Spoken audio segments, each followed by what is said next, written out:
Our second keynote of the day is Dr. Nancy Gray, who is the President and Chief Executive Officer of the Gordon Research Conferences.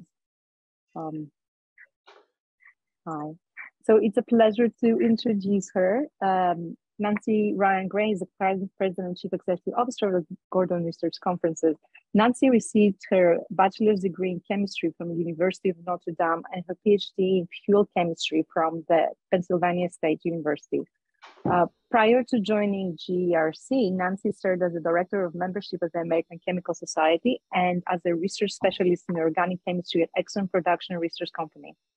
Nancy has served on the board of directors of Ligand Pharmaceutical since August 2017.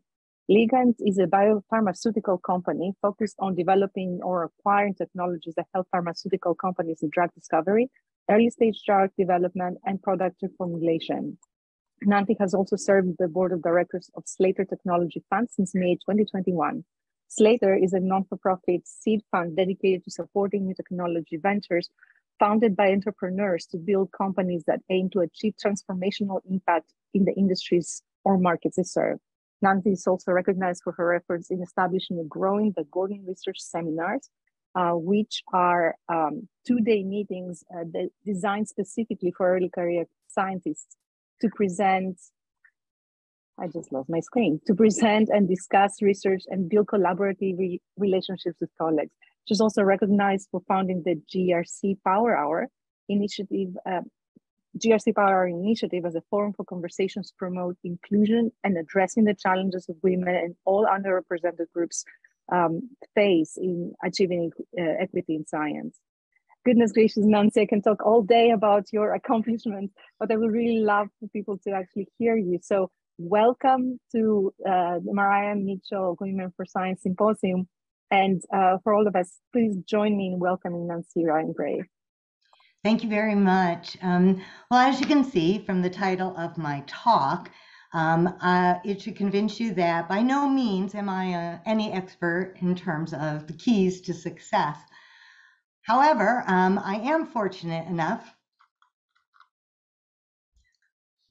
I'm lucky at, or yes, yep. Hold on one second.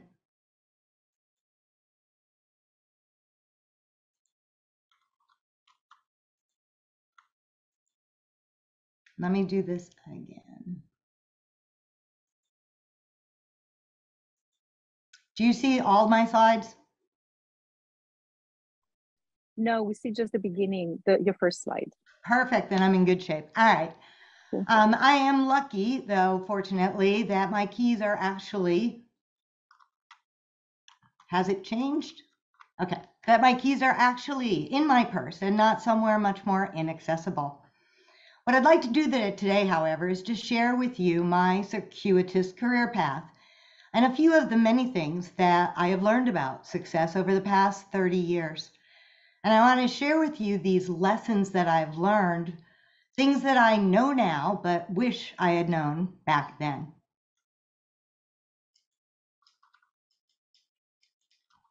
J. Paul Getty, the American industrialist billionaire, once said that the keys to success are rise early, work hard, and discover an oil well.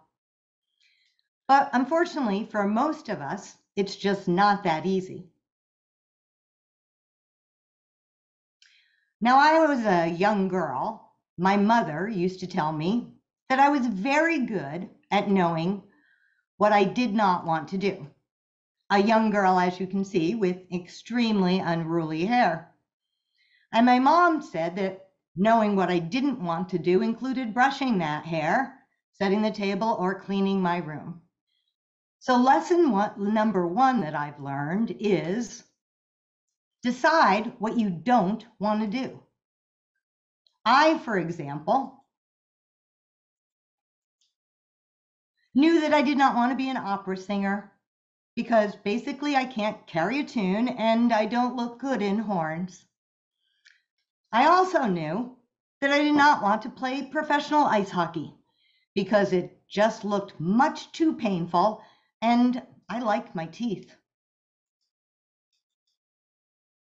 Now, by the time that I got into high school and had somewhat tamed that unruly hair, I began to realize what I actually was interested in. For example, I was interested in having a career. Now, this was back in the 1970s, and it was the height of the women's liberation movement. And shockingly, of all the courses I took in high school, I was both interested in and good at chemistry. Now, one of the most notable and famous female role models at the time was Margaret Thatcher, who was actually a research chemist before she became the first woman to serve as Prime Minister of Great Britain. And Margaret was quoted as saying, "Chemistry is the best training for life in the modern world." And so I figured if it was good enough for Margaret, it was good enough for me. So I went to college and decided to study chemistry. And as I sat in a class that looked nearly identical to this one, I learned lesson number 2.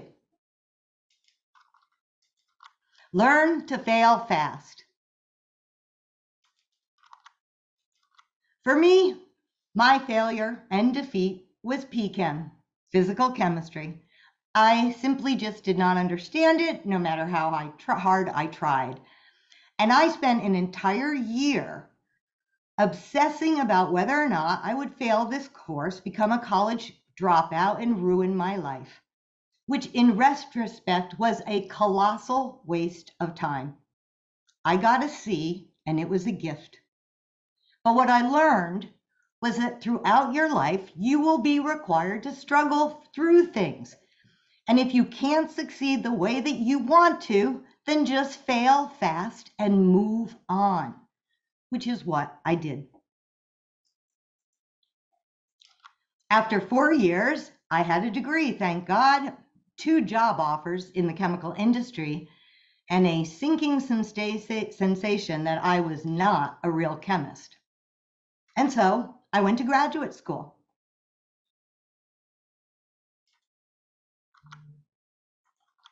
Now, Ron Azuma, when he was a graduate student at the University of North Carolina, Chapel Hill, captured the essence of the graduate school experience by saying being a graduate student is like becoming all of the 7 dwarfs. In the beginning, you are shy, bashful, and stupid, dopey. In the middle, you're usually sick, sneezy, tired, sleepy, and irritable, grumpy. But in the end, they call you Doc, and then you're happy. One of the most important experiences that I had during graduate school was when my advisor sent me to my very first Gordon Research Conference. And it was here that I learned lesson number 3. You'll never know who you'll meet. This is me in the red circle with the big hair. And the 3 men shown by the yellow arrows would 15 years later serve on a board that would vote for my promotion to my first position in executive management.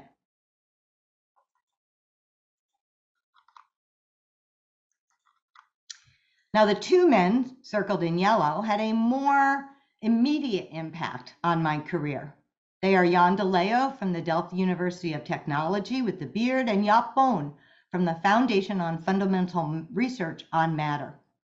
And as intimidated as I was to attend my very first conference with the gods of my field, I managed to ask these 2 gentlemen a few questions about their research on sentiments during one of the poster sessions. And when the conference ended, I immediately went to the Florida Everglades to take samples for my own research. After 5 days in the swamps, my advisor called and told me to finish my sampling quickly because I would be leaving for Amsterdam for a year because I had been invited to be a visiting scientist in Jaap and Jan's lab. So lesson number 4 is to ask questions.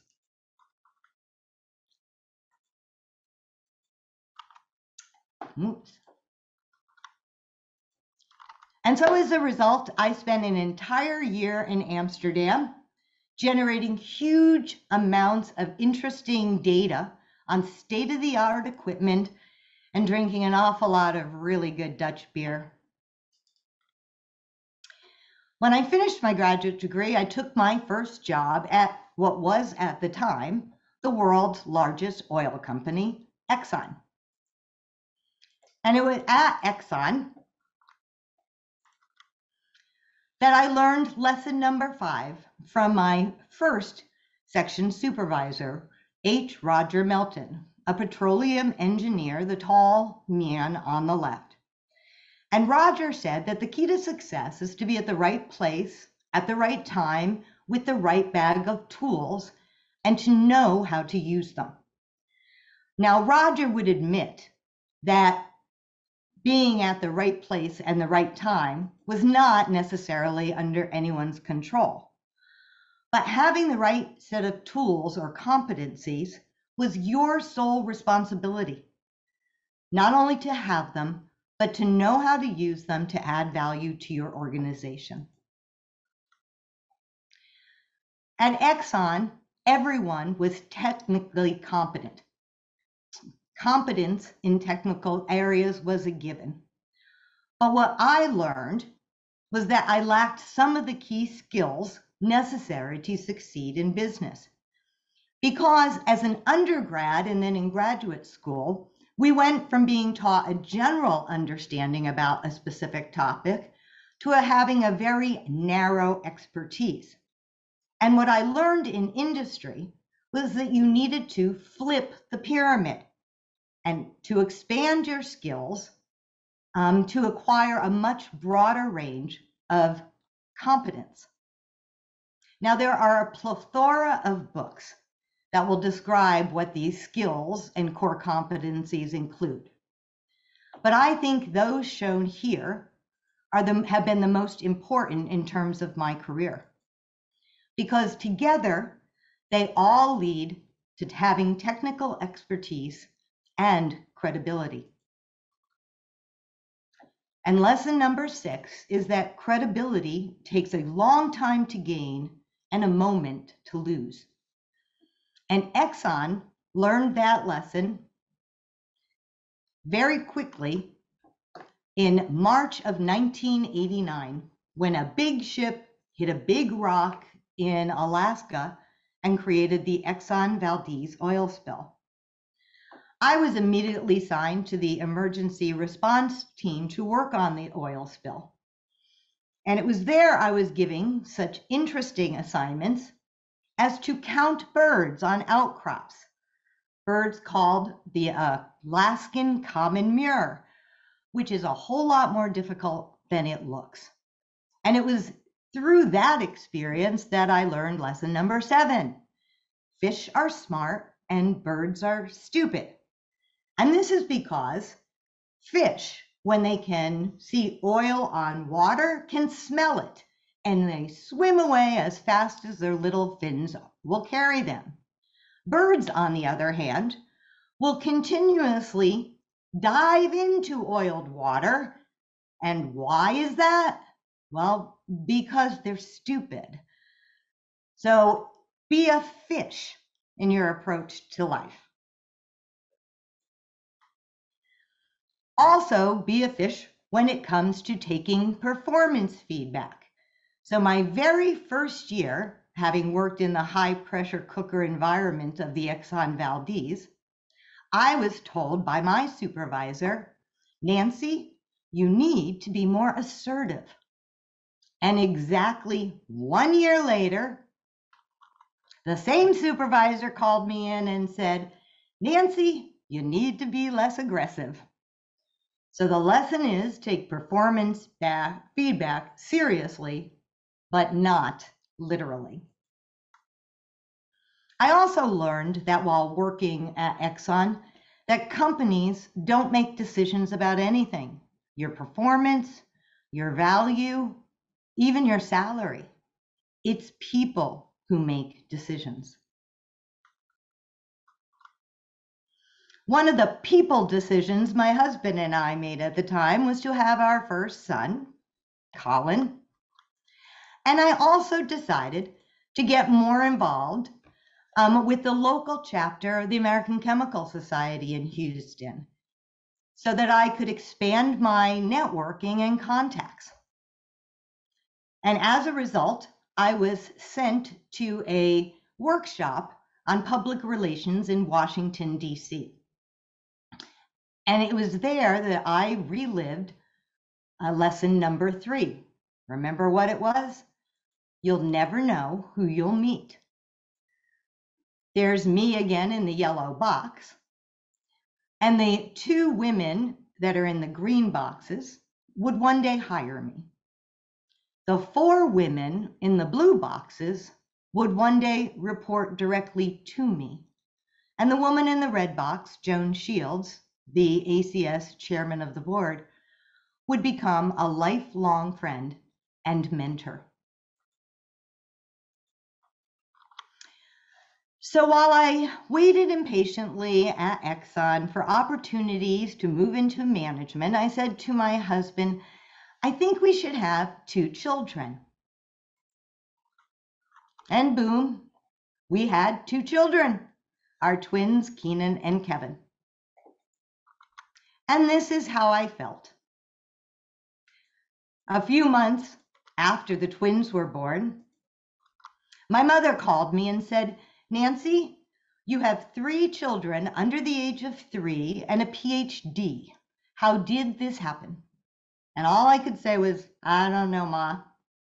So I did what any other sleep-deprived, diaper-changing career woman waiting for opportunities to move into management would do. I changed jobs. 9 months after the twins were born, I was offered the opportunity to take what I considered a sabbatical from industry and go to work for the American Chemical Society as a manager of the National Chemistry Week program. It was a public outreach program with the goal of communicating the importance of chemistry to the quality of our lives. And it was a job that was purely fun. I became known as the Queen of Slime and Pithy Phrases. Does anyone have the t-shirt that says, grab your goggles? That was me. But it also allowed me to become the kick-ass mom that I always wanted to be. Because instead of going into my kids' school to do lunch duty, I visited their classrooms every year and made banana hammers using liquid nitrogen or blew up pumpkins in the school parking lot. And I knew Bill Nye the Science Guy. I was the cool mom. And after 2 years of managing this program, I applied for a position of special assistant to the director of membership, which was a highly coveted role that was a fast track into senior management. And I got it. 6 months after moving into the position, the man who was the director of membership got promoted to become secretary of the society. And much to the surprise of my peers and of myself, I was selected to be the first woman to serve as membership director of the world's largest scientific society. And that's when I learned lesson number 11. If you want to run the zoo, you better know something about the animals.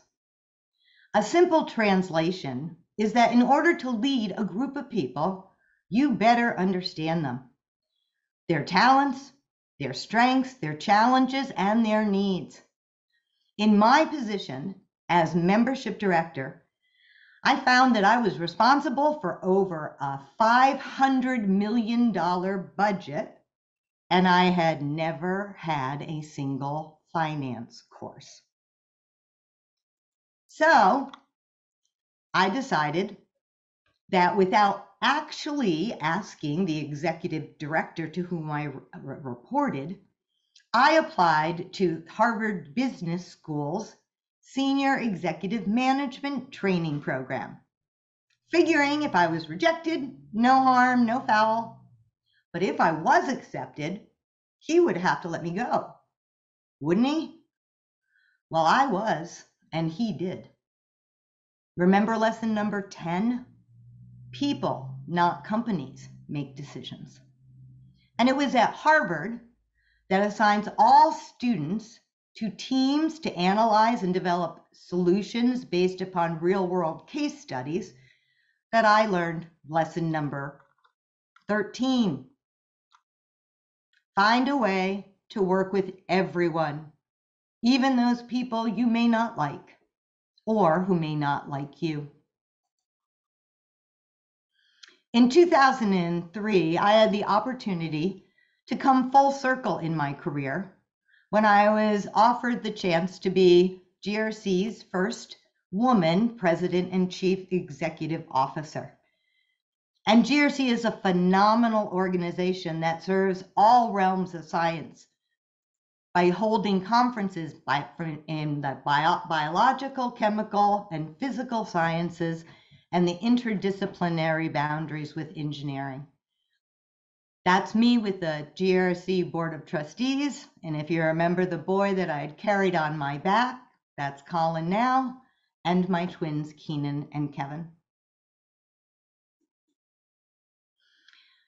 In addition to being a phenomenal organization, GRC has provided me with the opportunity to work with and meet some very, very important people, including the woman with the blonde hair, Frances Arnold, who is a member of my board and who won the 2018 Nobel Prize in Chemistry, as well as some celebrities. That's me with Kathy Bates, the Academy Award-winning actress, and who suffers from lymphatic disease and is a great proponent of our lymphedema Gordon Conference. But it also allowed me to initiate a program entitled the GRC Power Hour, and I know for some undergraduates that's a drinking game. But the Power Hour is a forum that provides an opportunity for all of the members of our conferences to discuss the challenges women and other underrepresented minorities continue to face in science. It provides a safe and informal setting in which scenarios and experiences can be discussed and hopefully collective solutions can be identified and implemented. I've had the opportunity to take the Power Hour globally as well, having been invited to provide Power Hours at this list of institutions and universities around the world. And if you are interested in running a Power Hour in your organization, send me an email and I'd be happy to do so.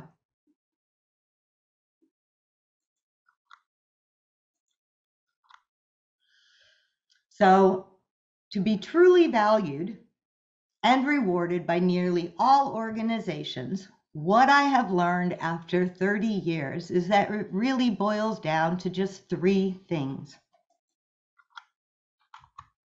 It is the quality of the work you do. It is the quantity of the work you do. And it is how you treat others while you do that work. And finally, the last lesson is never forget to say thank you. So thank you. Thank you for inviting me. Thank you for your time. And thank you for your attention. Thank you very much.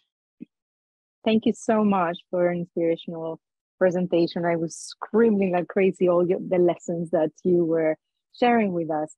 I would like to open this to questions from our attendees, our participants.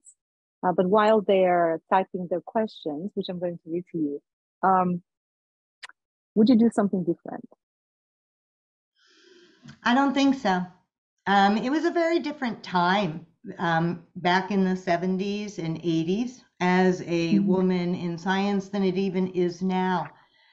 It doesn't mean that the challenges, and sadly, I think the challenges have not improved to the extent that I had always hoped they would.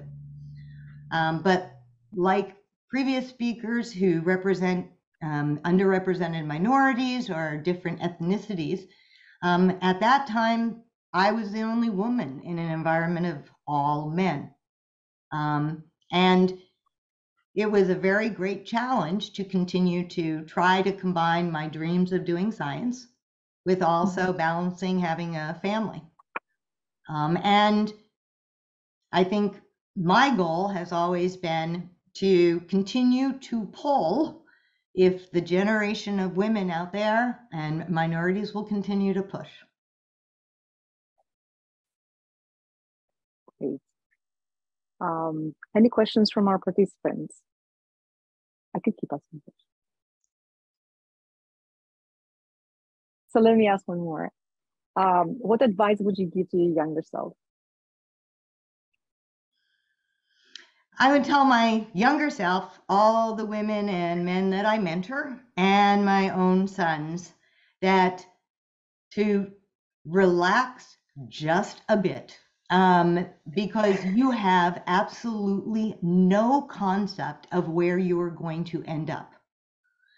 And I find that the imposter syndrome and all of the concerns that they have, over time and with experience, they will realize that those worries were for naught, because they will end up on the path that's meant and is right for them. Yeah, it makes sense. There are a couple of comments on the chat, but let me read you a question that emerged. Working on the Exxon Valdez, what sort of issues did you confront? Were you there? Were there a lot of women working on the cleanup? I suspect it was harder for you, and I wondered if they were prepared on the women who worked on it. Yes, there were. Yes, at the time, I worked on a team of about 300 emergency responders, and of those, there may have been 5 women. None of them were in the management tier. And it was a very, very male-dominated environment. I spent most of my time as a chemist explaining biomarker data to law enforcement, to judges, and to lawyers, trying to discern what damage Exxon had caused and what was historically impacting the environment. So what did you tell yourself when you felt discouraged or wanted to quit because of your identity or being the only woman in your spaces? If you did want to quit, and how did you get through that? Yeah, I really had hoped to succeed in my first professional position by moving into management. The line was very long, and everyone in front of me was a male. And it was a very difficult decision to make. But I determined that if I wanted to get where I had hoped to be, I would have to take an alternative path. And I have returned to Exxon as an invited speaker several times. And they regret in some circumstances that there wasn't opportunity for women during those days. But it was something that I had a passion for, and it was just not in my nature to ever give up. I like that. You're traveling while having a small family is admirable. Did you have a strong family support system to help you with childcare? What can you suggest to young mothers today in regards to balancing work and family? I wish I'd had a strong and close family support system. I lived in Houston, Texas, and my parents and my husband's parents both lived in Pennsylvania. We were a 2-career couple. I married a chemist who also had a career and ran his own chemical business. And so we hired a nanny, and I was very, very fortunate to have only 2 nannies in the boys' lives, one when we were in Houston and one when we were working in Washington, D.C. And it is a major challenge to this day for women to support both the family responsibilities that they have as well as their career goals. And my advice is to it takes a village. I was very fortunate in that I had some friends who also had small children. I was fortunate in that if my parents weren't there to take care of the kids when I needed them to, they'd often meet me where I would travel in order to watch the kids while I pursued my career. And then my husband and I made an agreement that neither of us, even though we were both chemists, would be away from the children if we could, help it at any time. So he made sacrifices, as did I. One of the challenging things that's very unexpected is that I very sadly in the last 20 months have lost my husband to an unexpected aneurysm. And so I have a new appreciation for what women who raise children alone must go through, although my sons are fairly grown at this point. I can't imagine the challenges of single parenting. And that's why anytime I can provide support to women currently young women, employees of my own, who have careers and children, my entire hope is to be sympathetic, supportive, and flexible so that they can excel in their careers, but also take responsibilities and be actively engaged in every aspect of their family lives. Yeah, it's really, work-life balance is a challenge for most of us. And it's great to have a supporting partner along the way. Mm-hmm. Otherwise, yeah. Here's another question. In your opinion, what, if any, are the key differences for women and other URMs?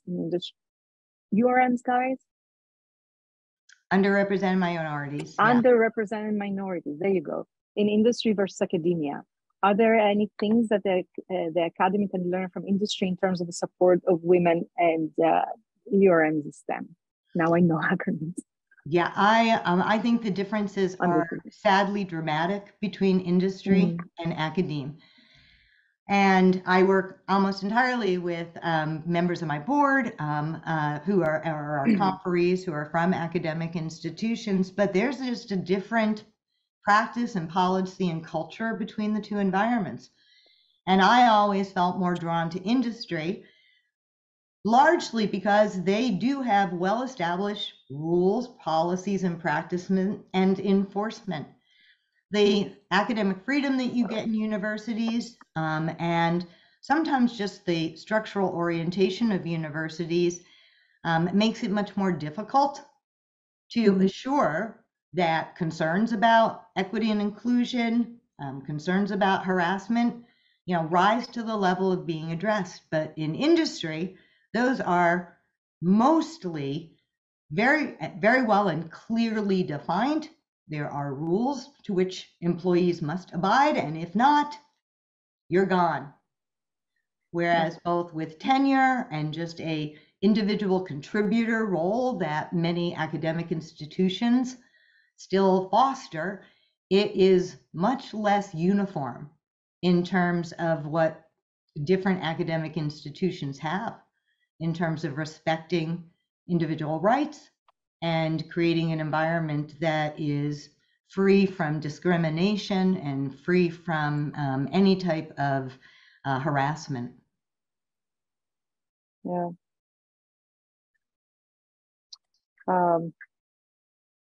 I think we have more comments? No, we have 15 more minutes. Please, if you have any questions, please ask. Would you ever go to academia, Nancy? Pardon me? Would you ever pursue a career in academia? Did you ever think about it? I was a great disappointment to my graduate advisor because, of course, most graduate advisors and most graduate students are in graduate school because they think an academic career is what they want. And it's a very insulated culture. And it was the only one I had known. I had never worked outside of academia through my, between undergraduate and graduate school. But I was very fortunate because I really wanted the balance that I was seeking with my personal life and my professional life. And I knew from watching faculty members that that was a very hard line to establish if you had an academic career because of the nature of fundamental research and grant writing and all of the demands that are in the environment. And I get into trouble with my own board members and a lot of the university faculty who invite me to come speak because I tell graduate students not to go, not to postdoc, because I think postdocing is forced labor. And I think that there are a lot of alternatives that graduate students can pursue to still get them where they want to go in their careers. And I'm hoping that within my lifetime, the whole concept of the postdoc will perhaps change. So there is a greater value for the contributions made, or even the lack of it, the need for someone who has proven that they can do their independent research and get their degree, but not necessarily have to continue without having the independence and the financial support that I think that they deserve. Yeah. Can you expand a little bit on that? See, we all come, well, most of us come from academia, and shifting to a business environment, I did that move as well, was not exactly obvious at the very beginning. And, there was, at least when I was in graduate school, there was this kind of sense that you either go to academia or you're a failure, which was actually haunting us and following us. And I've met so many super successful individuals like yourself, for example, who are both happy with the assignment that they have. I never wanted to teach. They don't teach, but their contribution is actually upfront and center. It's a good and happy life. So I'm intrigued by your comment about postdocs, because some of us went through all kinds of iterations before we decided what identity we want to actually adopt. I think now more than ever, there are opportunities for graduate students who get their degrees to go and work in a startup. I sit on the board of a biotechnological pharmaceutical company who are hiring people all the time. And that type of experience is going to give you the flavor, and therefore you're going to be able to make a choice about which path might be much more appropriate for your goals in life and for your personality, your comfort level, and what you want to do.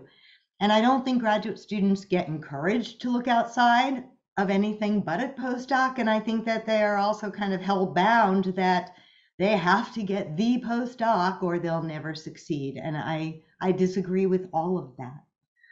And so I encourage especially women and underrepresented minorities not to just accept that there's a single path for them in their career, because they're not. It's an opportunity for you to choose. And although I am not an important person in the world, I know all the important people, believe it or not. And my North Star is that I believe I'm a connector. So if there are students out there, graduate students who are trying to decide where to go and what to do, please reach out to me. Tell me what you want, and I'll find somebody who does it for you and put you two together, and hopefully something good will happen. Yes. So these are the types of connection communities that this type of symposium is making. And I really hope we will meet all together in person in the future. I do too. And I mentioned that there was going to be a prize, Stella, and you asked the first question. And the whole goal of the lesson about asking questions is it can change your life. And so, Stella, I'm going to offer you to either attend and be my guest or choose a graduate student, a worthy graduate student, to attend any of the 400 Gordon Research Conferences that we offer. And I will pay for their registration, which includes their housing and all their meals. So I want to offer that to you for being such a wonderful host and to show my dedication to helping the next generation of students achieve their goals. Thank you so much. It's extremely generous. I will make it available to a student. I would love to come to the conference. Don't take me wrong, and I will start looking them up. But we will figure out how to do that with our participants. But thank you so much, Nancy. Thank you. And I will be reaching out to you because I love this conversation. So thank you so much again for sharing your experience and your expertise and your wisdom and all the lessons learned. Oh wait, hold on. We have one more question then. There you go. Can you speak a little bit more about the Power Hour? Yes, I would very much like to. So the program was started in 2016, right before the pandemic, and ran a few years. And it was an attempt to address the fact that even after all my years in science, women were still facing the same type of challenges that I had faced earlier in my career. And I brought together a group of women and asked about their what would be an effective way for us to identify the problems and generate solutions. And so we came up with an idea that at every one of our conferences, we'd have dedicated time for people to gather and discuss scenarios that we would develop that dealt with things like what someone needs from a mentor. Because everyone wants a mentor, but often has no idea what a mentor should be doing for them, or how to advocate for yourselves, how to address harassment, or how to be an active bystander and an advocate. And so we initiated these Power Hours, and they were not intended for just the women at our meeting. They were intended for all the participants. And they've been very successful because men and women and the majority of our attendees participate.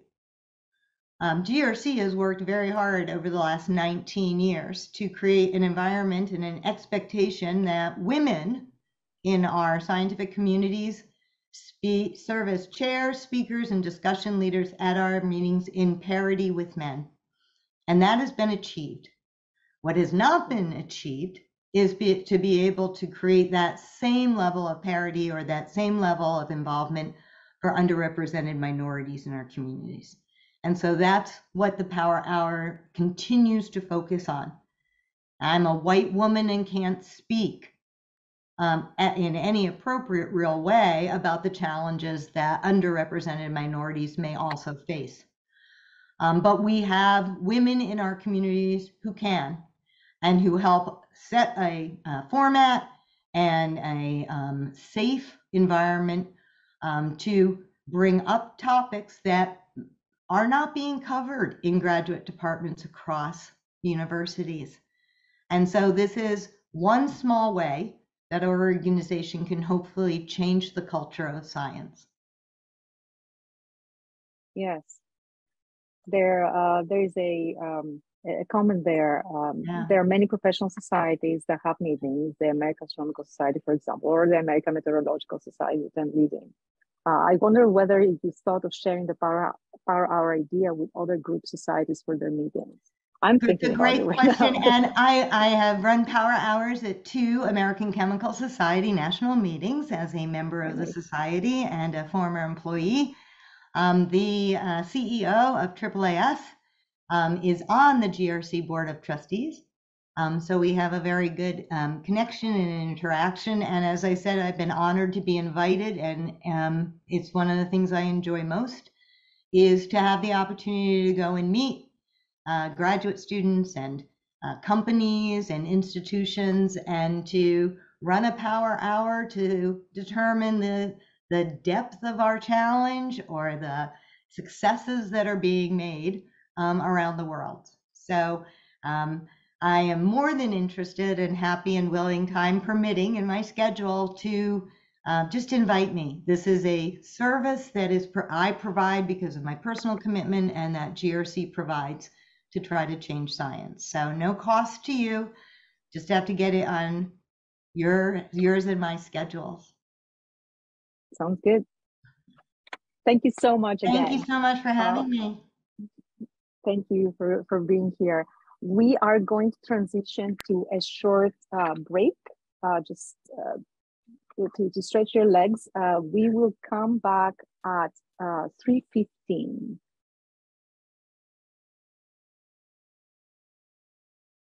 And we'll help you move forward in the challenges that you're encountering. So first, we'll start with introductions. I asked our panelists to take 5 minutes to talk a little bit about themselves, and then we can actually move forward with Q&A. So let's start with Chiara. Chiara, am I pronouncing your name correctly? Yes, thank you. Do you speak Thank Italian? you. Very good. I do not, but I speak Greek. Ah, okay, wonderful. Well, thank you so much for the invitation to participate in this panel.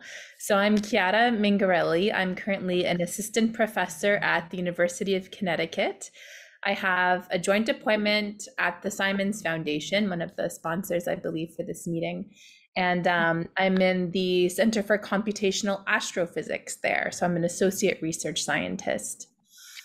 My path has been somewhat nonlinear and untraditional. I did my undergraduate degree in math and physics in Canada, in Ottawa, at Carleton University. And then I went to Italy for graduate school. So I'm half Italian, half Canadian, and I did a master's degree at the University of Bologna in northern Italy. After that, I did a PhD in the UK at the University of Birmingham. At the time, that was the only place where you could do gravitational waves research, and I've been fascinated by black holes since I was a kid. So I very much wanted to stay on the path of studying black holes. And so this was before, of course, it was cool to do gravitational waves research. So I got my PhD there. I was very fortunate and also well prepared, which seems to be the key thing, to win a Marie Curie fellowship, which I took to the best place that would take me. So I went to Caltech in Pasadena in California with my Marie Curie. I was there for 2 years.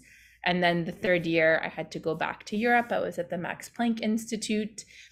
And from there, I came to the Simons Foundation and the University of Connecticut. So I currently have a large research group.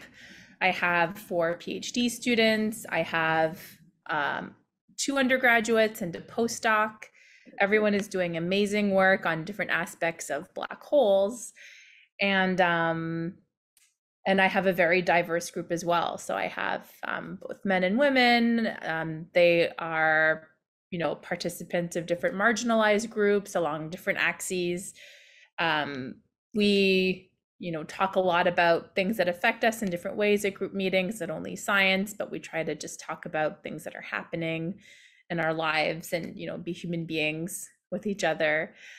So my own research is about supermassive black hole mergers and how these supermassive black holes that are about 1 billion times the mass of the sun can merge in galaxy mergers, because every galaxy has a supermassive black hole at the center, and how we can detect these gravitational waves, which are ripples in the fabric of space-time, from supermassive black hole mergers. Awesome, thank you. Let's continue with Dion. Hi, good afternoon. My name is Dion Hoskins Brown. I'm a research fishery biologist for the National Marine Fisheries Service out of the National Oceanic and Atmospheric Administration. And I've been in this position for 22 years now.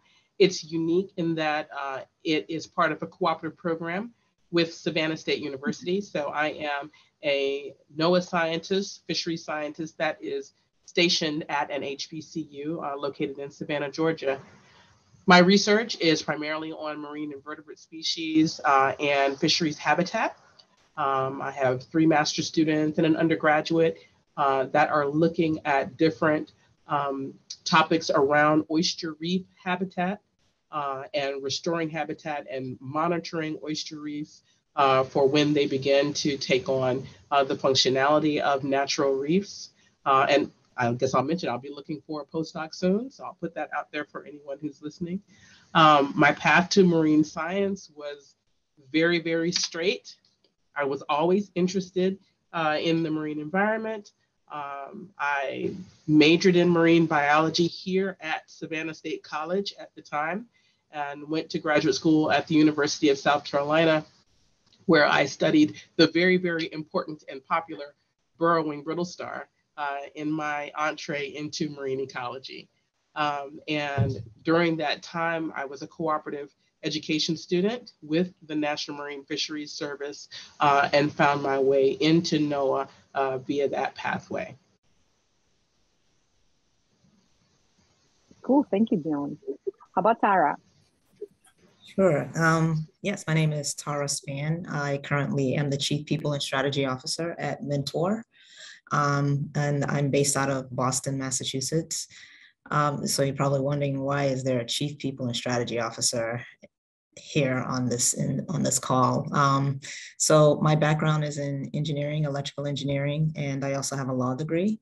I've had careers in both of those areas.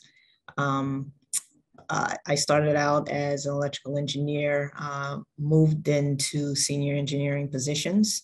I've worked for the Department of Defense, Department of the Navy, had my own fleet of ships working primarily for communications and weapons systems, and responsible for communications and weapons systems on those particular fleet. I also, while I was working as an electrical engineer, I also went to law school, and from there was doing some work in intellectual property law in California.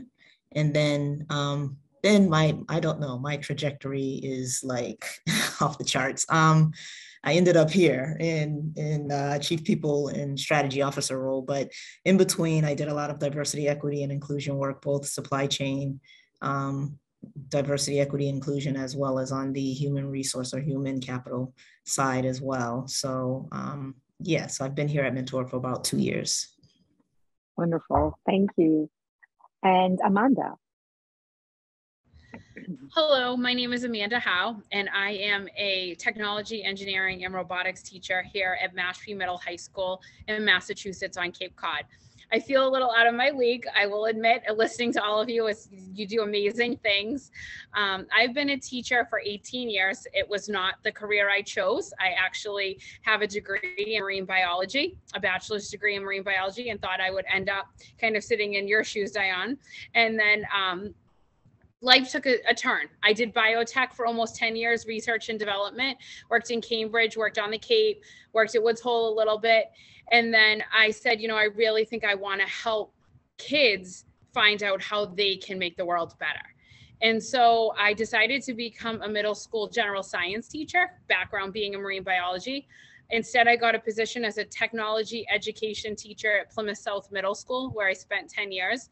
Never had picked up a tool, never understood the engineering design process, do not have an engineering background, really learned on the job from an amazing colleague who just said, it's really about problem solving.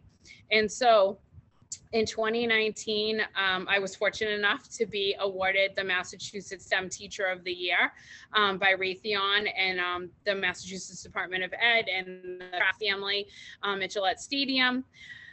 I think the work that got me there was that I'm really out of the box. I don't really do anything traditional in my classroom. I am proud to say that I have been the robotics coach here at Mashpee Middle High School for the last 7 years. My teams went to Worlds in Texas last year, and they were only 2 teams of 800 from across the world that competed. I don't take responsibility for the robots that they build or code. I'm just the person behind it, I guess, who tries to motivate them, but they don't need much motivation. I think the biggest accomplishment in my life that I've had is that I'm a mother of 4 and I still work full time and I enjoy my career. I think of my students as my kids, just like my 4 kids at home. And I try to really enjoy life every day, passionate about the education that I teach, but I'm trying this year to take a breath and step back and take some time for my family.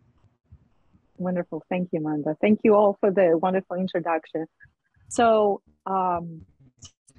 let's start with challenges. What are the challenges that are associated with recruiting women or girls into STEM careers? And I would start with Dion this time.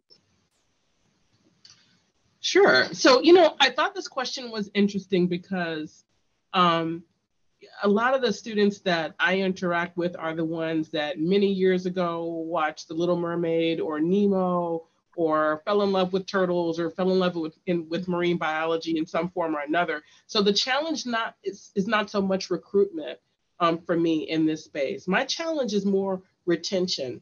And the first plenary speaker talked about the nature of the hostile environment that can be STEM for women and girls. And so, they often come in, but the challenge is not so much getting them in, even for very young scholars.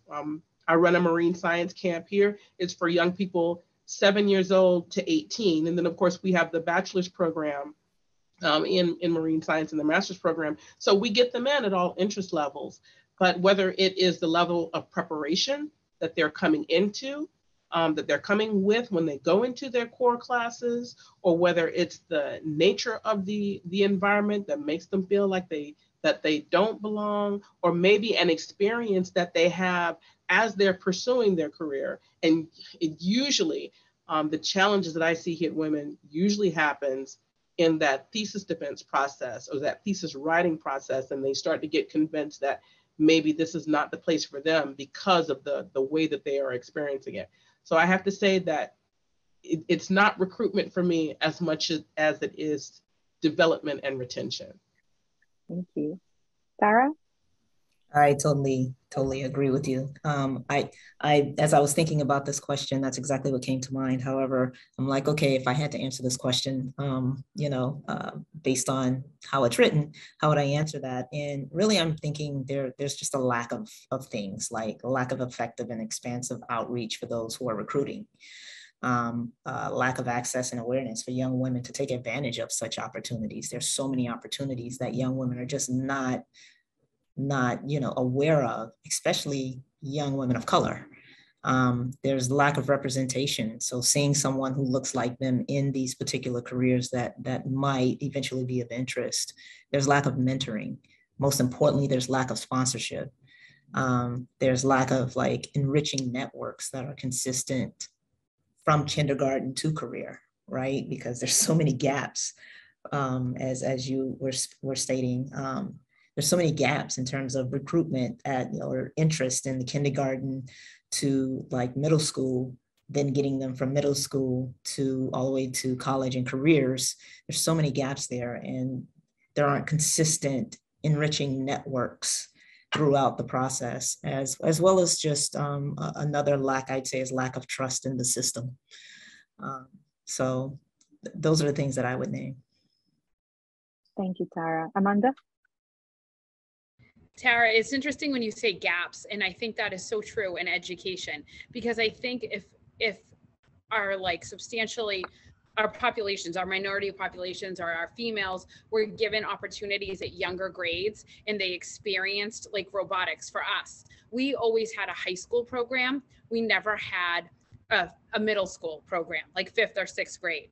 And a couple of years ago, I reached down and said, we need to have a 5th and 6th grade robotics team because I need a feeder program for my high school robotics team, because the social pressures of joining then is a little bit easier. It's okay, they feel a little more comfortable. But when they're in high school, it seems like if they join robotics in a way, they're so different. They don't want to walk into the room. They feel their confidence isn't as strong, and they're more aware of, I think, being different. But when they're younger, it's just, I want to build a robot. So my whole goal here in Mashpee is to actually build, like you said, a K-12 robotics program that's vertically aligned, so that there won't be those gaps, so that they remember they did it in kindergarten, 1st grade, 2nd grade, and it just became a part of them. I think that's the biggest thing, is that we don't make it a part of our girls at a young age. And so why, it's scary. There's fear to take that leap when you're older, but you don't have that fear when you're younger. And so if we can really foster that at a younger age, then I think that more students will go into it. It's a very good point. kids are the natural explorers, right? Especially when they're babies. I'm going to wait for the interpreter to return, and we're going to go with Chiara. Here we are. Chiara. Yeah, I think that Dion, Tara, and Amanda have all made very good points. I think that Tara and Dion both touched on retention. Sometimes we talk about a leaky pipeline in STEM fields, but there is no pipeline. We expect women and girls to be to maintain their interests in science, and we nurture it when they're young, and then in these very formative teenage years, like what Amanda was saying, young women are very afraid of showing that they're smart. It's not socially acceptable to be a smart young woman. I remember when I was in high school, I was so frustrated with some of my friends that I knew were smart, but were pretending to be stupid and doing badly on tests on purpose because that was the cool thing to do. And it boggled my mind. So it's like we nurture students at a certain stage, and then we stop and throw them to the wolves. And then back in university, we expect there to be lots of women taking hard sciences, and it just doesn't make a lot of sense if you think about a holistic approach. So yeah, as Amanda was saying, I think that the social pressure is so hard. And in fact, I read a study recently that showed that a lot of women who are in professional physics and math careers had a parent who was an academic and was really the guiding force behind them getting to that level. My father is a mathematician, so I'm certainly privileged along many different axes in that sense. And I remember in high school when my career could have taken a total different turn. When I was in grade 10 math, I had a teacher who was horrible to me, and she made me feel like I was so stupid. And I asked my father the same questions about math, and then he was like, no, you're brilliant. But who doesn't? Not everyone has a math professor at home that'll tell you that your questions are intuitive and brilliant and not really stupid. So I think it's just so hard. And my own students, to answer your question, Stella, I think the number one thing that no one has mentioned yet directly is imposter syndrome. A lot of my students really suffer from imposter syndrome, and I've seen a lot of students who suffer from this go into more support roles instead of going into academic roles, like instead of becoming professors or pursuing those kinds of professional careers, they go into outreach. And they do, and it's no wonder, because in my experience, all of these young women are very much rewarded for their outreach skills, for their communication skills. It makes them feel great, like they're being useful and important and having an impact. Whereas when you continue on along postdoc careers and into being a professor, it's just an exercise in deflecting negative comments all the time. So imposter syndrome is, I think, the one thing that I wanted to highlight, and that's a real struggle. We are our own worst enemies, right? Sometimes. Thank you, Chiara. So we're gonna, along those lines, when it comes to enemies, there's lots of conversation about unconscious biases in our environments and how difficult it is to recognize or remove them. For you, what are your strategies for building systems that work in spite of bias? Or some ways you protect your process and make sure that bias is not playing a role when you're addressing others, when interacting with others, for you and for others as well. Does this make sense? Unconscious biases is something that is very ingrained in us, right? So what are your strategies to deal with it? And I would like to start this time with Tara. Sure. So I agree that there are biases, right? But I want to highlight that not all of them are unconscious. There's a lot of conscious biases happening, especially in STEM and careers that are STEM oriented. But until there's acceptance of this reality and it is explicitly acknowledged, the systemic inequities will continue to erode our innovation, especially for women. The way to change the systems is really to change policies and practices. policies that are inherently biased and inequitable create systems of inequitable practices. I would say if I'm looking at like elements of a strategy, I might recommend one, acknowledgement. Secondly, accountability, and accountability from boards to CEOs to individual contributors. We always talk about, it starts at the top, and there is a lot of truth to that, but in order for things to be implemented throughout organizations and for it to become a regular practice, there's that frozen middle that must also have accountability. And education and awareness. So really understanding history and how it has contributed to the inequities in the beginning is the only way we're going to go get through some of these biases. Strategy building, strategy execution, and strategy execution management are three things that I would definitely say organizations and corporations and academia need.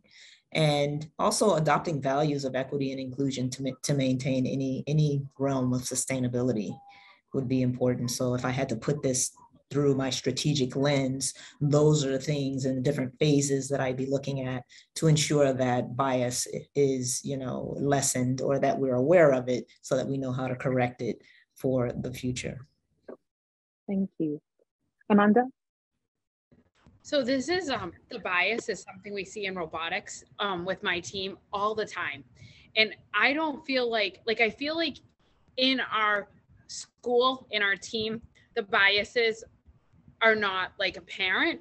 I'm sure there are some the kids probably feel biases, but I feel like we're accepting of all the differences. I'm really proud that we have girls on our team and we have minority students. Even some of our English language learners are our most successful students in our robotics program.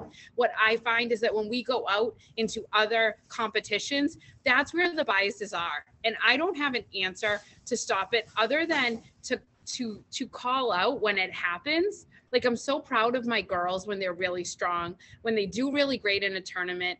And it feels like they have to achieve 2 times harder than everybody else, all the boys that are competing on that robotics competition day. So much so that it comes down to partnering. I just want to tell you a little, something that happens. They have to partner with other teams to move on to the finals. And they have to go and ask these teams, will you partner with me and work with me in the finals? And teams have turned them down to their face and said, we're not here to win. We don't plan on partnering with you. When they were the best team of the day, they had the best statistics. And later on, they went back up. The same team said to them, oh, you know what? I'm sorry. We actually will partner with you because you are as good as we are. But they don't believe it. And that drives me crazy. How do you not believe that those girls are just as good as the boys that are on that robotics field? So I see the biases, but I would ask for help from all of you because I don't know what to say to my high school girls other than it is so unfair and it's so wrong that you get treated that way. And it's just, they work harder. It does make my girls work harder, but they shouldn't have to. And I don't know, I think in high school, we don't do a good enough job of really talking about the biases in high school and classrooms and teaching the students in the classrooms their feelings and why they feel the way they do and how they're treating others. We kind of tiptoe around it, unfortunately, in high school. Yeah. Dion? Yeah, I'm hearing this pattern of overwork that I see in my agency, and the numbers of women at different levels, supervisory, non-supervisory, contract, full-time employees at least in my region of the National Marine Fisheries Service is highly representative. But what I see in how people work is that as an agency, we kind of have a culture of overwork anyway. It's unfortunate, but it's there. But what I see in the women that are highly regarded as equals is that they establish a pattern of really extreme overwork. And then once they did that, like Amanda said, oh yeah, you are as good as we, and you're capable. And, maybe those women will, come back down to a level of less overwork, but it's kind of expected to demonstrate your capacity, to do this job. in terms of, I was thinking in terms of how I've seen bias addressed, or how to try and deal with the nature of bias that I see and how we bring in new talent. There are relationships between fisheries and different academic institutions. And the bias that Tara referred to, just that straight, is not, it's not implicit, it's not accidental, it is true manifestation of a bias, is that, really challenging how we make decisions and how we conduct business that has bias baked into it. For example, how do we choose what students we work with? How do we bring in different co-op students? Are we just reaching to the same organizations over and over again out of laziness? Or are we demonstrating that we believe that students from those organizations, those institutions, are inherently better than others? And when we see people doing that, particularly with me being a federal employee based at an HBCU, I ask, okay, well, why do we go to this school versus another school for the opportunities that are there when you're looking for particular talents that are available, in other places? And just one strategy that I never really agreed with, but I now, 20 years later, understand why a colleague did it. When I first started working with another colleague here, she always authored her papers with just her initials. And it was a simple gesture. And I just had so much bravado, like, I'm not doing that. My name is Dion, and I want Dion on my paper. My mama named me Dion, and I want people to see Dion on this paper. But I understand, now I'm 20 years in, I understand what she was trying to achieve. And she still hit some stumbling blocks. It's unfortunate that someone would need to do something, but that was a process that she developed for herself. And I understand it. And unfortunately, I see it as still being a valuable strategy for some women. Yeah, and that's exactly what I did as well. Chiara. All of my papers are CMF Mingarelli. Absolutely. And I wonder where I learned that strategy. I think it's because I saw my dad's papers were AB Mingarelli, so I just assumed that that's what everyone did. But maybe that's also my unconscious bias of me taking my own name more seriously by only seeing my initials. I don't know. I don't know if there's an answer to unconscious bias. One thing that I really worry about is that all of the women that are succeeding in our systems right now are exceptional, and they are because they have to be. And is it healthy for young women to be seeing, their idea of a scientist are these groundbreaking, like 5 Sigma geniuses that end up thriving despite everything that we throw against them? Like, where's the middle ground? Where is just the average woman scientist? Where is she? I see so many average men every single day of my life, and they're everywhere. And I see them give talks, and I think, how are you here? Like, how is this happening? How are you giving a talk here? And I think, like, if you were a woman, there's no way you would have survived. So I want to know where all of the average women are. And I wonder if that would go a long way. Like, if we think about the distribution of excellence in women, like right now we're like these delta functions in the middle to survive. You have to be amazing to stay here. And that's the only vision that women have. So I wonder if it's discouraging if women see only like top level excellence and they think, I'm not that good, I can't make it, so I'm not going to try. I don't know, but it's I think that it's really tough the way that things are set out right now. So let's see, there was another part of this. How do I handle unconscious bias? So it's obviously, if it's unconscious, which as Tara was saying, sometimes it's not. I have had men say to me that they genuinely believe that women don't belong in physics. If it's unconscious, then, when I'm reading applications, for example, I'll try to read all of the applications and then go back to the ones that I ranked very lowly and try to like read them again and see, like, have I done anything in a kind of systematic way? If there was, you know, a non-white name, like, are those all at the bottom of my pile? And then I'll think like, you know, what happened? And then I'll read them again. And then I'll try to like put a different name in my head and read it again, or like change the voice in my head that I hear when I read the application. Those are small things that I do, but I think the number one thing right now is to just remember that I have an unconscious bias and that that's there, and to just try to keep that in mind. And I think that for me, that's the realest, most useful tactic that I have. Thank you. We're going to transition to questions on the chat. And by the way, I every time I give a talk in a women's or girls' group, and I tell them that, listen, if you think I'm the smartest person you've ever met, you need to go out more. I work hard. That's what happens here, and you can be anything you want. So that's a very good point. So going to the chat, thinking about who does STEM well. What are your feelings about women's colleges? Do you think it may be more isolating or more empowering for women, especially in STEM fields? And actually the same question for women's college and HBCUs. And I would like to start actually with Chiara this time. My feeling for them is overall positive, and that comes from my experience when I was a PhD student doing outreach. The Institute of Physics gave me a small grant to go and try to engage more women in science. So of course I went to all girls schools that were nearby, and I quickly discovered that they did not need any help. They were fine. All of those women were absolutely fine. They are privileged, they are working hard, they have natural leaders, they are taking math at a regular rate, they're taking physics at a regular rate. There's none of the underrepresentation that you see in mixed classes.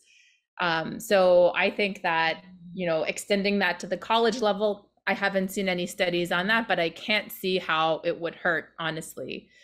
So I overall would have a positive feeling about that. Amanda? I have nothing against them personally, but I would like to just give you a little slant that my high school students say about it. Whenever there's an opportunity to do an all-girls STEM event, my girls that excel the best in STEM say, we don't want that, Mrs. Howe. We want to be with everybody and prove how good we are. Like, we want to be held to the same level and the same achievement. So it's funny, like, I have girls that are very successful in robotics. They're applying to MIT, not applying to one all-female college, and they're looking to be engineers. They really just want to be in equal, want to be looked at as equal. And I can really understand that. Not to say that if you go to an all-female college, you're not considered equal, but they want to be on the same level playing field, and they want to prove that they can do it alongside anybody in anyone. So that's just my take from a high school perspective. Tara? Yeah, I love this question. I've been sitting here thinking about it since it popped up. I've never attended an all-girls college. I never even thought about it. In the one sense, I'd say that if I had to think about it on a scale of, you know, empowering to not, I would say it's definitely more empowering. However, at the same time, you know, are these programs really preparing women for the real world, right? You can live in a bubble of the energy of women, which is extremely impactful, and you know, any man who walks into a room of women, they could probably tell you about the shift in the energy, right? That's powerful. But then when they step out into the real world, that's what they're up against. You know, they're up against the inequalities and the inequities and the systemic inequities that we are living in. So if these particular programs are indeed preparing them for that and giving them real life experience in that and how to overcome those things, I think great. I think there's another thing that is great about being in an all women's institution is building a strong network and having more visibility to someone who looks like you in these very, you know, advanced fields of science and technology. So, you know, I'd say there's definitely some upside. so long as, again, it's preparing us for, the systemic issues that are happening external to that particular world. Yeah, thank you. Kiara? I think I already spoke on this. Sorry. My windows shifted suddenly and I kind of lost my... I of course have more to say, but it's not my turn. I'm trying to go around and now it's zigzagging. Dion. I think it's, thank you. Yeah, I'm really enjoying the answers to these questions, and my perspective comes from having attended an HBCU, and I'm in a predominantly woman department. There's 9 faculty in this department, and only 2 are men, and only one of the men is tenure track. So we are strongly a woman environment. When I was attending Savannah State, about every 15 years or so, there's a rumor that Savannah State University is going to get absorbed into the larger state university that's a majority university nearby. And this is relevant to the woman experience, I assure you. When I was in school, this rumor started flowing around and people were talking about, why do you need HBCUs? Do we still need them? Are they still relevant? Blah, blah, blah. And the conversation I had with my friends at that time, my best friend was a chemistry major. She's absolutely brilliant. Some of the best ideas I've ever heard have come from her. And she posited that, when you're in an environment like a women's college, or when you're in an environment like an HBCU, you may not become student government president, you may not become a cheerleader, you may not make the basketball team or do any of these things. But it's not going to be because you're a woman. It'll be something else. It's not going to be because you're a person of color. It'll be something else. And that's one of the few places in the world that's going to occur. And it gives you the opportunity to fully develop into your authentic self with that isolating factor removed.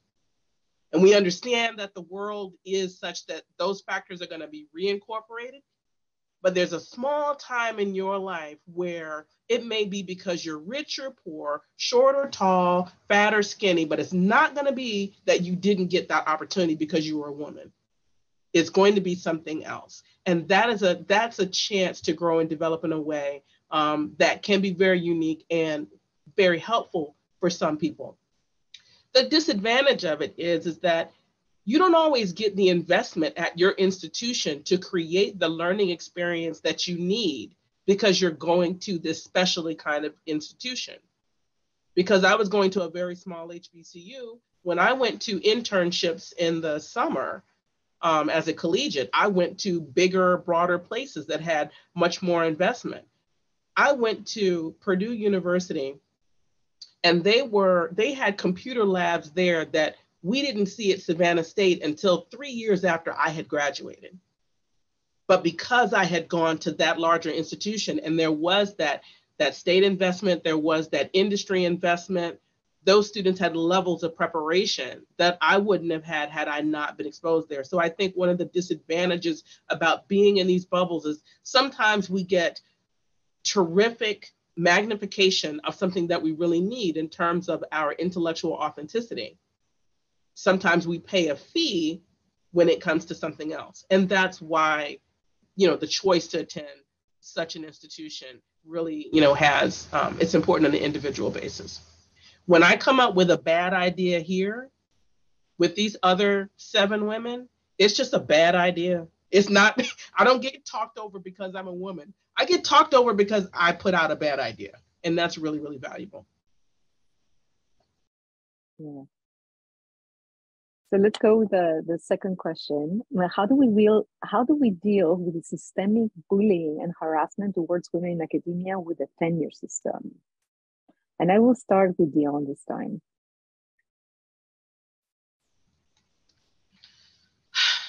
That is really challenging. And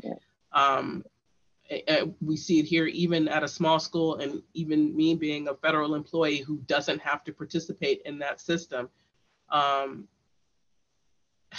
Recognizing in the tenure process the different activities that faculty participate in that contribute to their overall development and to the environment of the school is important. I think many, well, I know some universities have included other types of scholarly service in addition to, you know, publications, serving on committees, town to gown types of approaches. But I really don't think we're doing a really, really good job. I mean, I you know, as an academic community, I mean, I do see the younger women faculty balancing having twins, having 3 graduate students, teach 4 classes, and try to get some publications out to meet their tenure requirement. It's real, and I don't think that it's really been mitigated in a significant way. I think that there have been efforts made to do that, but more often I see success just related to that pattern of overwork that we've talked about already. I wish I had something more optimistic. Writing grants, right? And then world peace on the side. It feels like that sometimes. Kiara? Yeah, as a woman in the tenure system right now, I would love to know what the answer is. I don't know. I've been in faculty meetings where I've had, you know, tenured full professors shout, like actually shout at young, you know, female tenure track professors, and no one seems to mind. I objected in that particular meeting, asking if I felt like that was a reasonable way to speak to a colleague and if they felt like their point was now well made. And I certainly couldn't remember what the point was because now I'm just too nervous about asking a question. And that seemed to make people think about it. But I think I was so angry that like there was like a no filter moment. And I'm not sure how safe that was, but anyhow, it's what happened. But I'm not really sure how to deal with the harassment or the bullying other than, you know, saying that allies are important. Try to find a mentor who cares about you, who's in a, you know, more senior, more powerful position, and make sure they have your back. I don't think it's necessarily a solution forever, but it's certainly a practical thing that I think that we can do right now. Tara? Yeah, I'm not in academia, but I did date one. I can tell you that, what I can tell you is that, you know, if you see the systemic bullying for women, that it's multiplied many times over for Black women. I can assure you of that just from some of the things I've witnessed and seen. But I think Chiara probably said it best in terms of having allies. I think we need men, especially white men, in the room to speak up and truly be allies and sponsors for women. I think in those particular settings, that is probably one of the only ways that you're going to break any systems that are inequitable. So that would be my guess. Amanda? I've never been in academia either, so I can't say. I can add this though. My greatest joy is being a teacher and a mom of 4. But I think the one thing I hate sometimes is when people will say, she's STEM teacher of the year, she's a robotics teacher, and she's a mom of 4. Like, nobody says that about a guy, right? Like a guy, like he's not STEM teacher of the year and robotics, and he's a dad of 3. Like, why? It's an accomplishment, yes, but like, give me credit for where credit's due. And I think that that's what all of you should get in the room in academics, like give you credit for the hard work that you've done. That always though strikes me when people say that. It's like I'm Wonder Woman. I'm not Wonder Woman. I'm just a person doing my job and trying to be a good mom too. So that was just my kind of 2 cents on that. Yeah. So how do we nurture and promote women's or girls' success in STEM? We all recognize we need more. We all recognize we need diversity. How do we do that? Tara, let's start with you. Sorry, I couldn't really hear the question. How do we nurture and promote women's or girls' success in STEM? Yeah. Let's move to action. Yeah, got it. So again, this is probably a question I'm tempted to defer to others on this, but I'm only really able to provide maybe experience and some observations. But if I were to offer my experience, corporate and academia are difficult sectors for retention of women in STEM, again, based on bureaucratic systems of inequity. Some of the collegiate programs I found useful, I think, for a sense of belonging and resources were the National Society of Black Engineers, or NSBE, and the Society of Women Engineers, SWE. And even with SWE, though, again, I have to speak to this because I am a Black woman, but it was limited for my personal success due to the intersectionality of my many identities. But as I may have mentioned before, these organizations may have been beneficial in retention during college. They were not as successful in closing the gap of retention for the longevity of my personal STEM or engineering career, right? So I think programs that create cultures where sponsors, and I talked about that a little bit, and sponsorship play an influential role in helping women navigate through corporate, academia, and organizational bureaucracy would be more successful at retaining women and girls in STEM. Dion? I have a couple of ideas about this. First, I think about when you fly on a plane, put your own oxygen mask on and then help others. We've got to address mental health, and we have to promote it, head on. Some of the challenges that I've seen with student success has been because some women have been struggling, some senior or junior professionals have been struggling, and are not creating the mentoring relationships that they need to be able to help their students be successful, because they are dealing with some of the pressures, and they have some unresolved challenges with some of the pressures that we face, and it finds its way, onto the student. So first, I say we need to manage our own health, manage our own well-being, and make sure we're bringing our best professional self to that junior professional that we're working with, whatever their age is. The other thing is to be present in all of the different venues, be present in the classroom, like you all have said, seeing someone that looks like you doing something that you aspire to do, being in the classroom, being at professional meetings, being on nonprofit boards, showing that there are all of these other parts to an identity in a STEM profession. And talk about entrepreneurship. Everybody doesn't want to be an academic.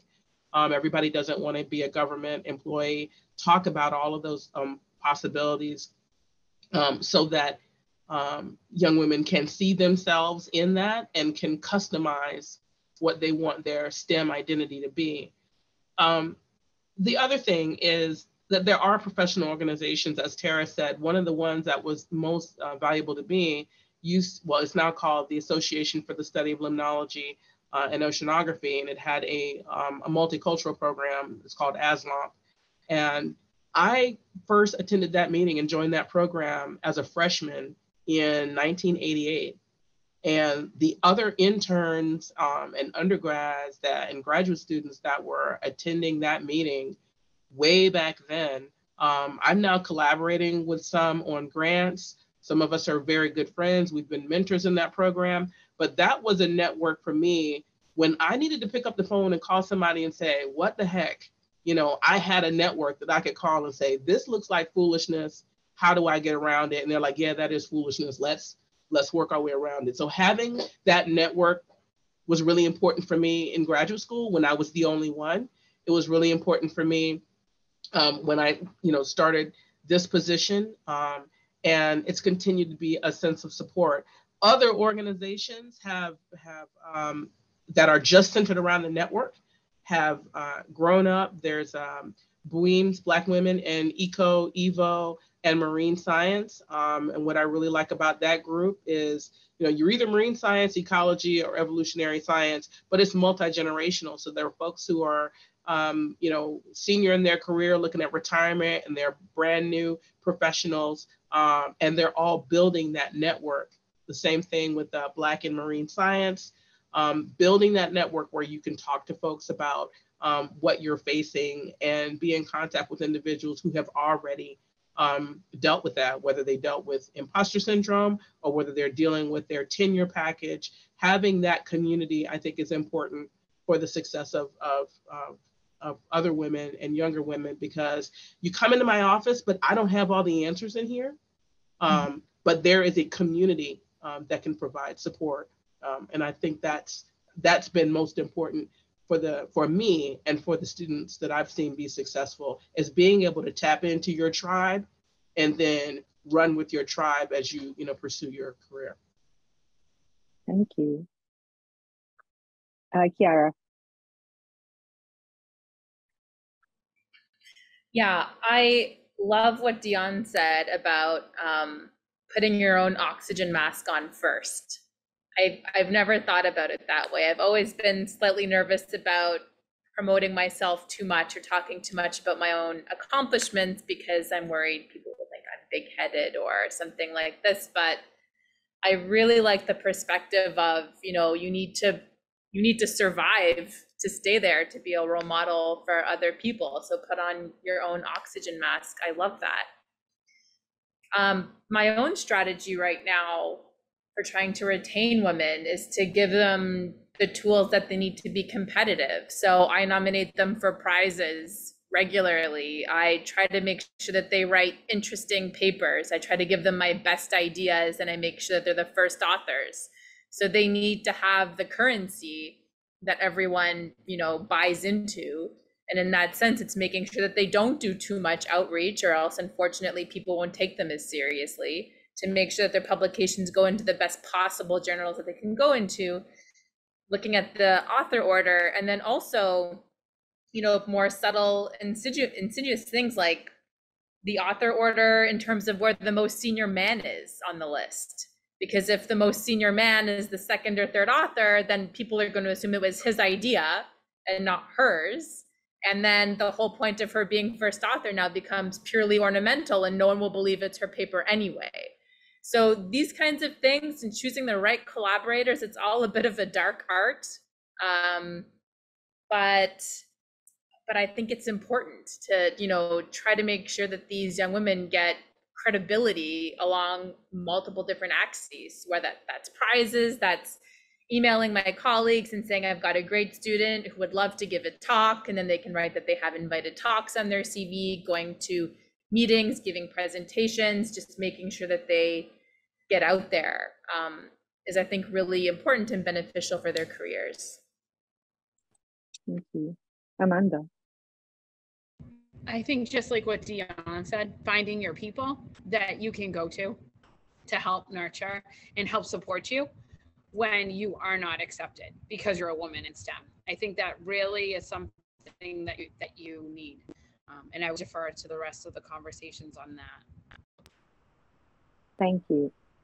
So it's, we talk about all the challenges that we have right now. The good news is that we have made progress. So what changes have you seen over the span of your career, and how do you see those evolving in the future? Changes when it comes to women in science in general, or even attitudes towards women in science. And I would like to start with Kiara this time. Ooh, this is hard. Let's see.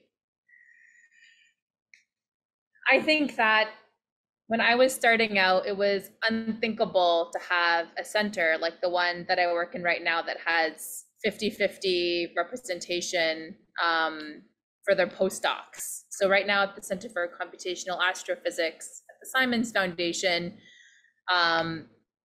it's only prized postdocs that are the postdocs there. And it really is, something maybe like 45-55, but it's almost at parity. And that's not an accident. That's the result of the former director, David Spergel, making that a decision of that's how it was going to be.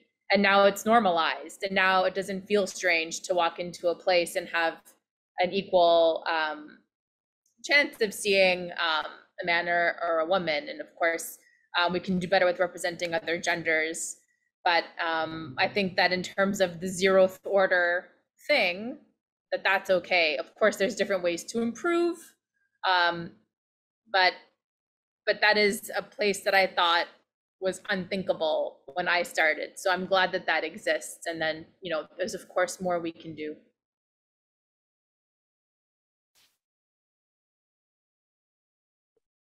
Just got another reon. All right, Dion.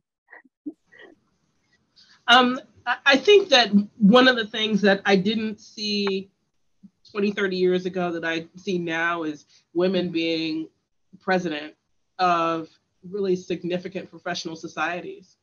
You didn't see that before. The current president of the American Fisheries Society is a woman of color. ASLO has had women presidents, and so I think that's significant. I think within the community of faculty and scientists that I know, I'm starting to see the death of the woman faculty member as the nurturer. Like, okay, well, if you have a student that needs a little more development, you know, she's going to go with that particular faculty member.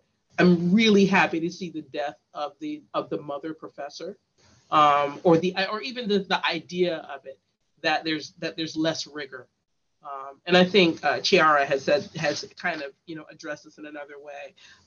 But you know, the rigor is there, and there's that gender identity just doesn't exist in the circles that I'm moving in, and I'm very, very thankful for that.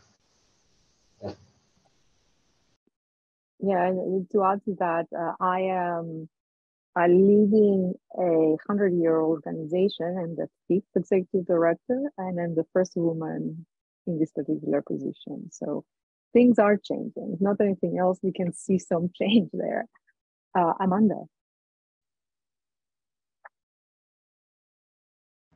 Unfortunately for me, as an engineering teacher in a high school, as a female robotics coach, I am only one of 2 in Massachusetts in high school. So I have not seen the changes that you guys have seen yet. When I go to a professional conference for technology and engineering teachers, I am one of the only females at the table. So much so that I joined the board for the Massachusetts Technology and Engineering Collaborative and then became the president. And I was fortunate to have a great board, but I was the only female on the board.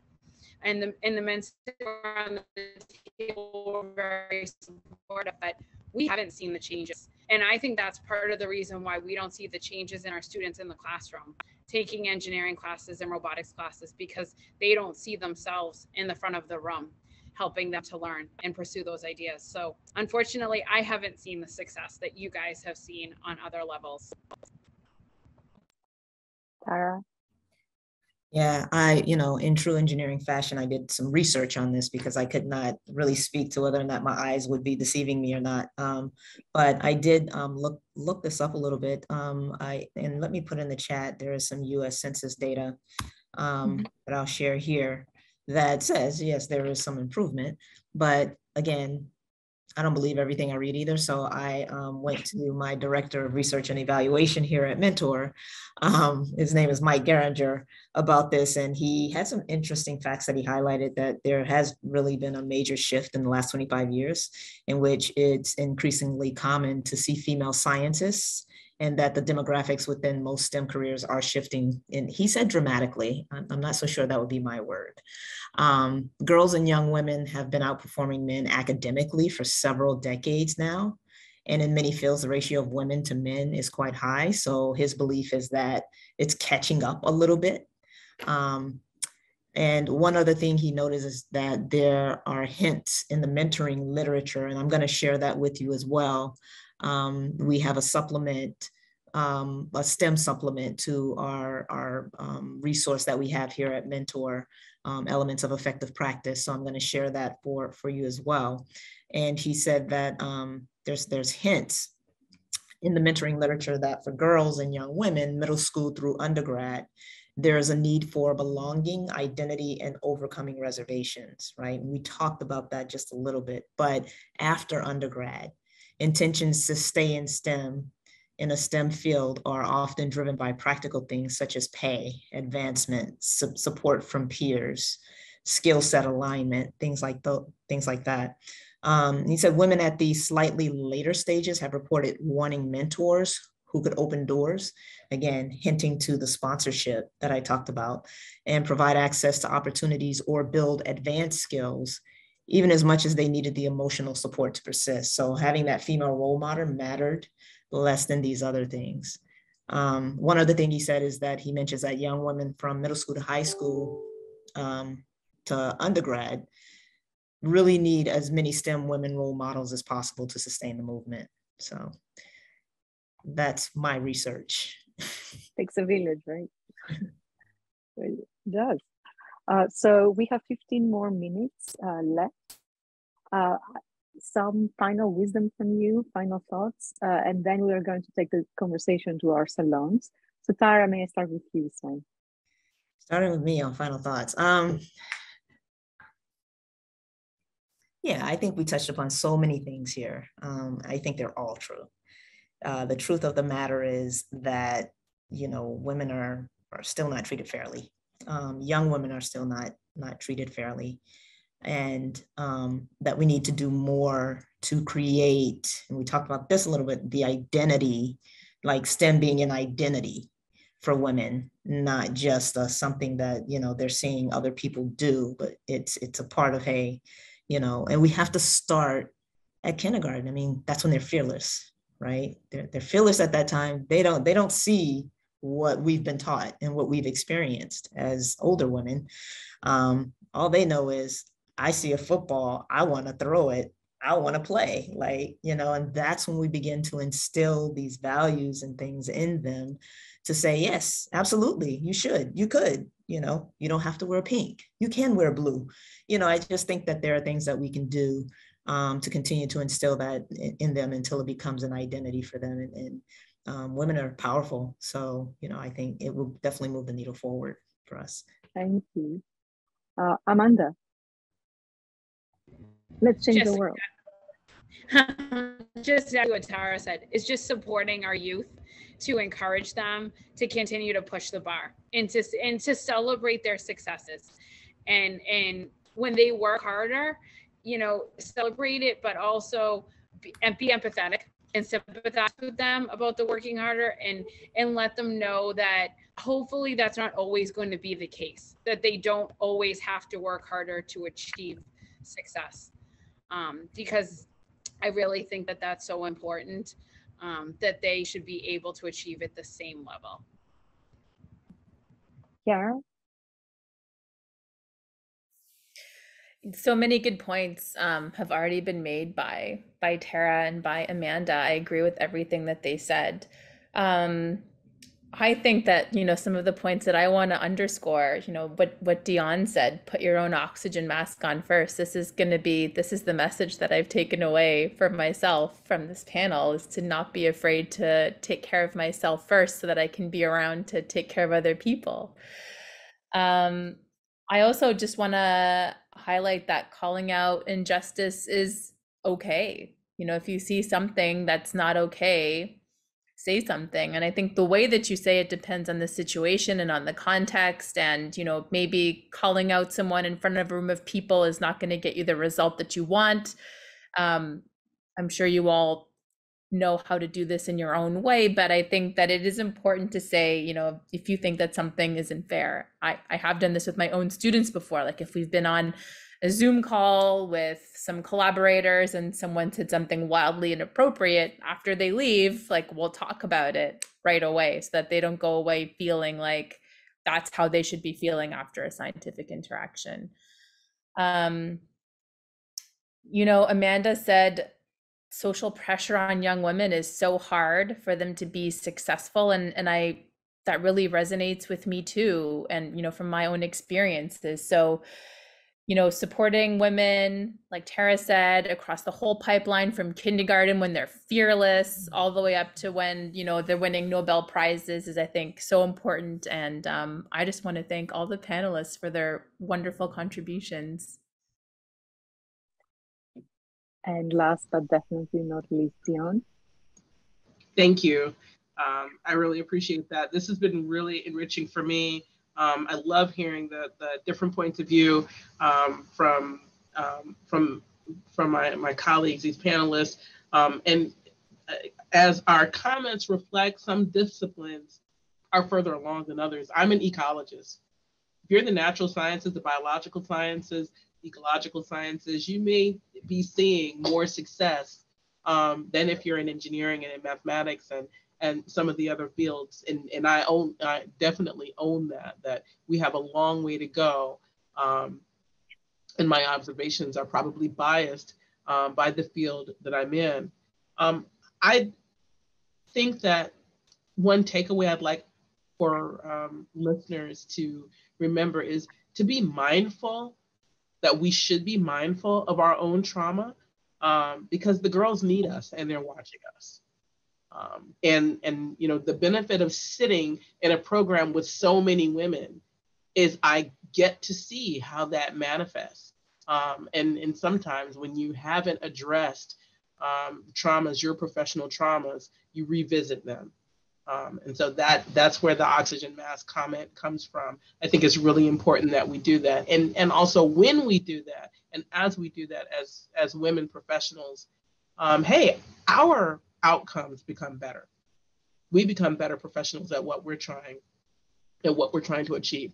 The other thing I want to mention is that sometimes we hear about people taking another direction because of trauma, and I don't want to diminish that. But I want folks to consider that trauma is not always a directional sign. It's not always an off-ramp from STEM. It may be a stimulus for something else, but it doesn't mean that you don't belong in this field. It doesn't mean that you don't have the opportunity for growth and development. It may just be that thing to get past for you to become the professional that you really, really want to be. So thank you for allowing me to participate today. Thank you so much. And with that, I would like to thank you all for your wisdom, your attention, your conversation, your thoughts. We are going to take the conversation to our salons right now. Tara also added a link of the full report, the STEM mentoring supplement, the elements of effective practice for mentoring. So please take advantage of that. And with that, Amanda, Chiara, Tara, Dion, thank you so much for a wonderful panel. And I'm Jason back. Hi, everyone. Thank you all so much. I'm going to get emotional. It's just amazing. I wish that we were all together in person. So thank you. Thank you. What we're going to do now is we're going to break into our salons, which have been already chosen, and hopefully you're not with the same person, and hopefully I have not frozen and you can hear me. So you will be going to your salons for about 45 minutes, and then we'll check back briefly and we'll close for the rest of the day. So thank you.